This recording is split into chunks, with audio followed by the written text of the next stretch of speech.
When I first took my SH Figuarts Spiderman 2099 out of its packaging, I was blowed by the amazing texture throughout the figure. But how did my excitement hold up throughout my time with it? Let's find out.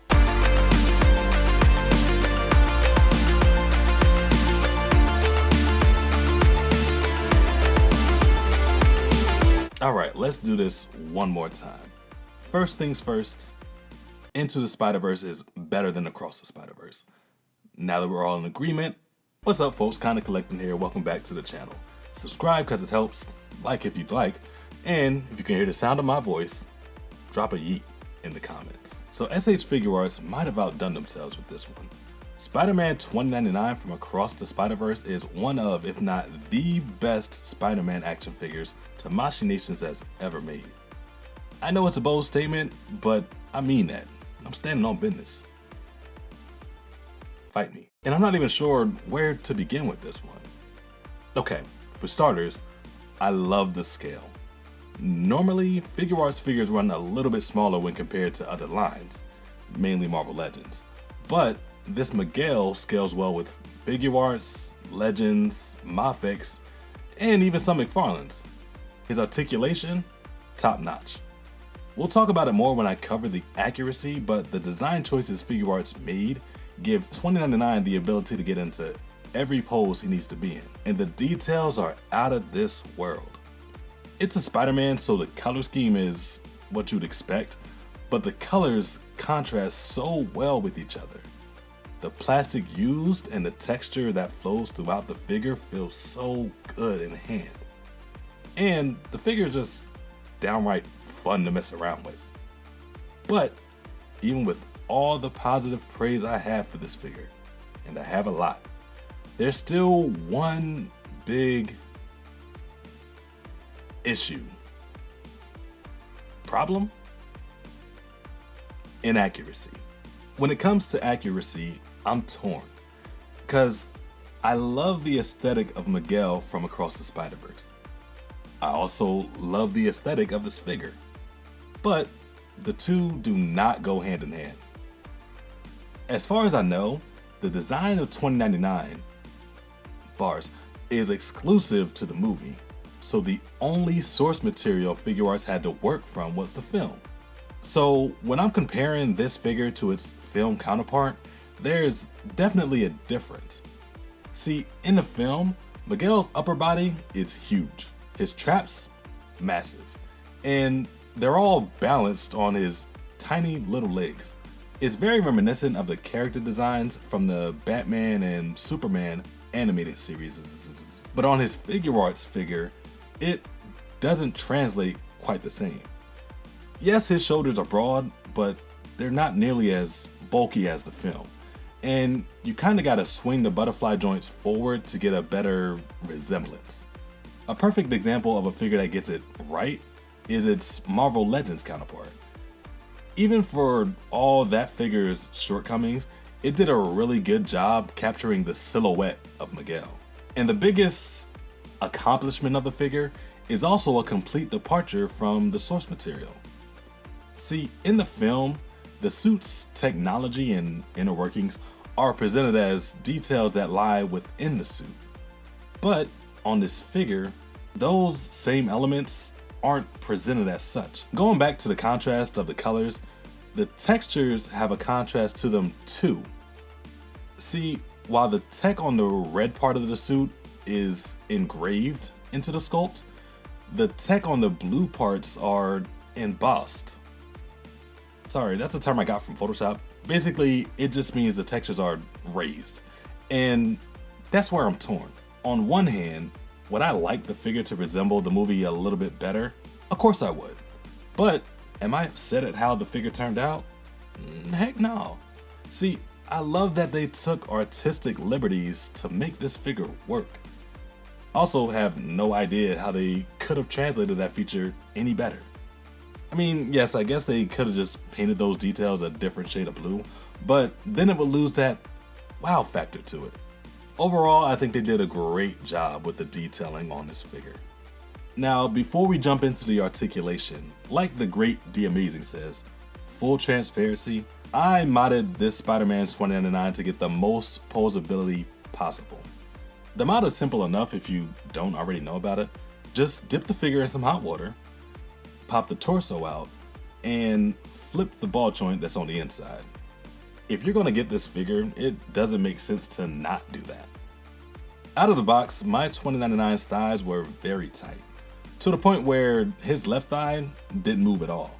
So I had to end up heating those up too, just like the torso. So just be aware of that. Now, posing around the figure, I had such a hard time figuring out what poses 2099 couldn't do. When it comes to the question of can this figure do everything it does in the film, it passes that articulation test with flying colors. The butterfly joints help the arms cross in every which way.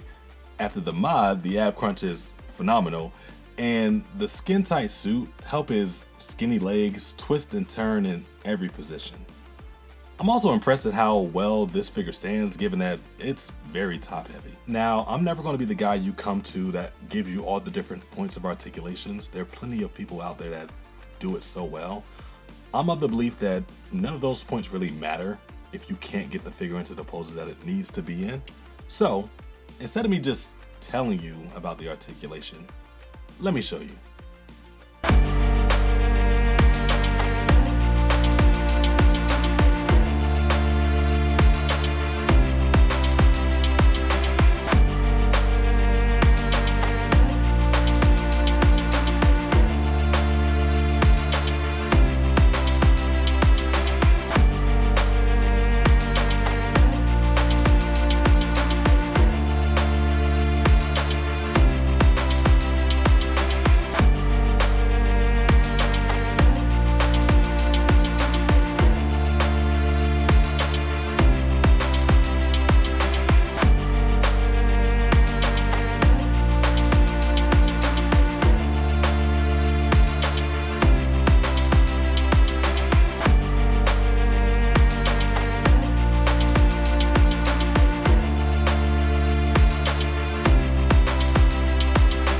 The most underwhelming part of this package by far are the accessories. Now, normally I'd say that every Spider-Man has to have 3 sets of hands specifically: fists, wall crawlers, and thwippers.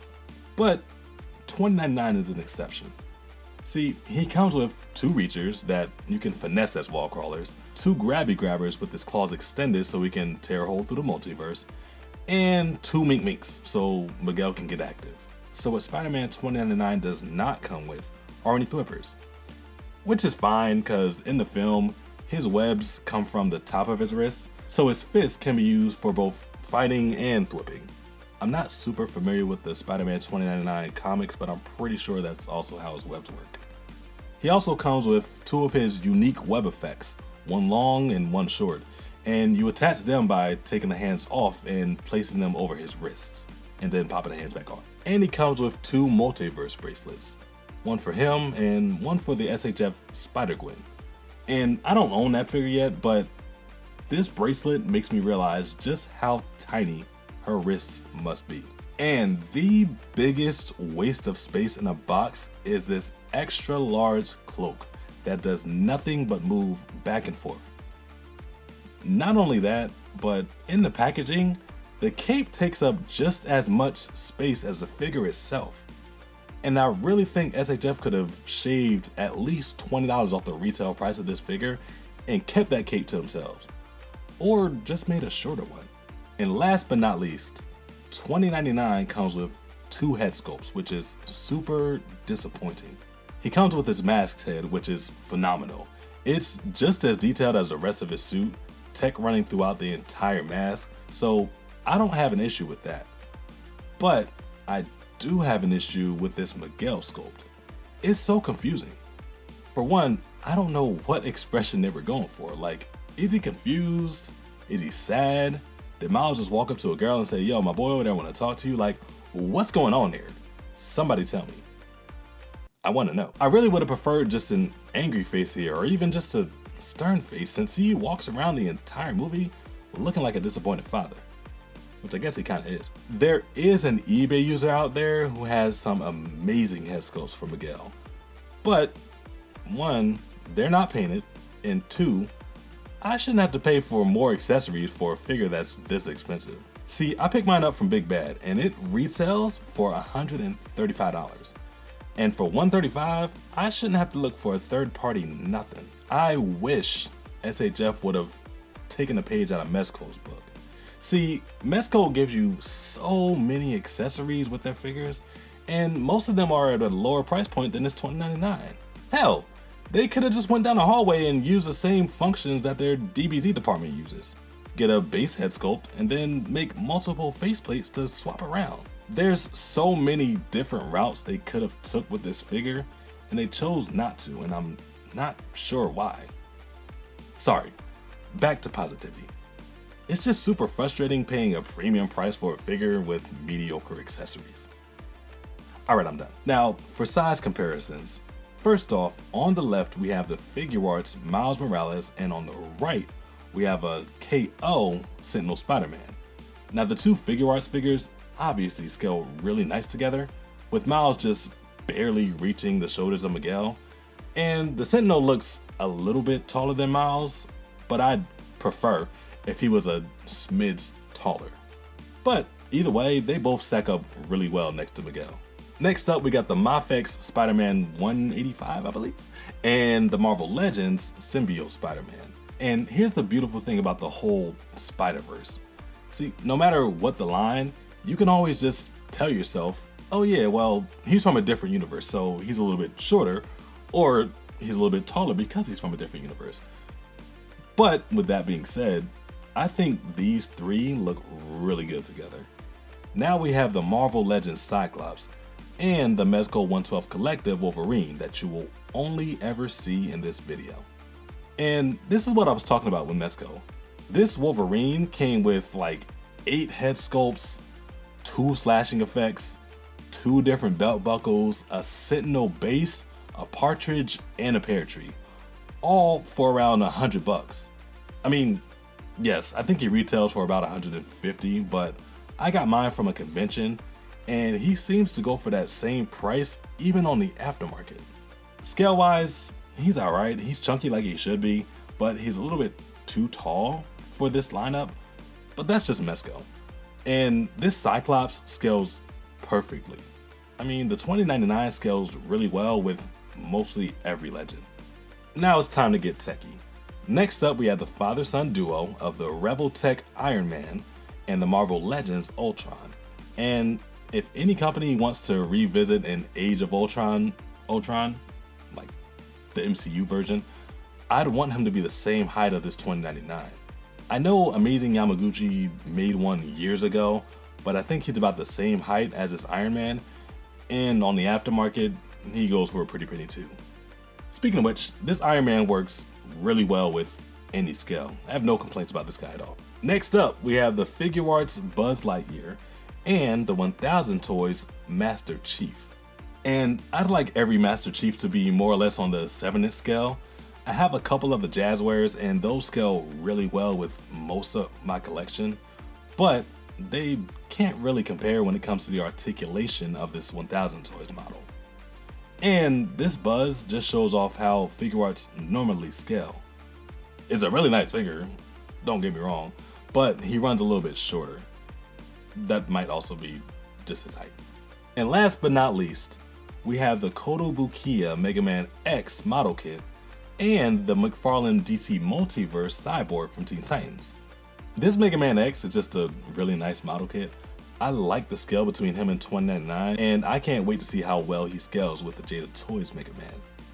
And if you're familiar with McFarlane, you know that they scale at 7 inches normally, so to see Miguel match up with this Cyborg, it really gives you a sense of exactly how big he is. And there you have it, the good, the really good, and the not quite so good.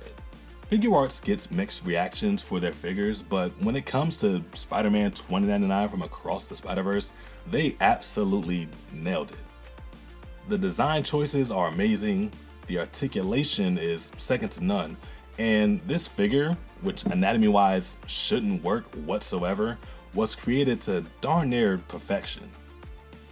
Yes, it has its flaws, the cost being a major one, but no figure is flawless.